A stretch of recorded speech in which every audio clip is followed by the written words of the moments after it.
Leaders మేము Siddipet district Chinnakota mandal Chowdaram విలేజ్లో మన రవికి అగ్రి ప్రొడక్ట్స్ ఇవ్వడం జరిగింది. వెస్టేజ్ అగ్రి ప్రొడక్ట్స్ ఇది ఒక 2 సార్లు స్ప్రే చేసిండు. దీంతో పాటు పెస్టిసైడ్ గురించి పురుగు మందులు కూడా వాడడం జరిగింది. గ్రోతింగ్ గురించి మన ప్రోడక్ట్ వాడిండు. వాడడం వల్ల ఏంటంటే మనకు రిజల్ట్ అనేది మంచి రిజల్ట్ కావడం జరిగింది. కాయ సైజు బాగుంది, మంచి షైనింగ్ ఉంది. ఒకసారి మనం చూద్దాని ఎట్లుందనే విషయంలో ఈ ప్రోడక్ట్ వాడడం వల్ల గ్రోతింగ్ కూడా బాగా పెరిగింది. చెట్లు మంచిగా విరగడం జరిగింది. చూడండి,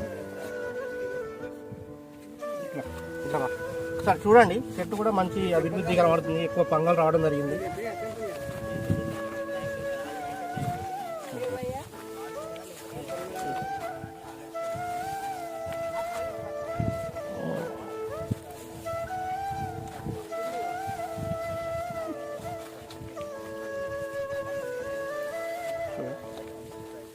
ఆల్మోస్ట్ ప్రతి చెట్టు కూడా మంచి గ్రోతింగ్ రావడం జరిగింది.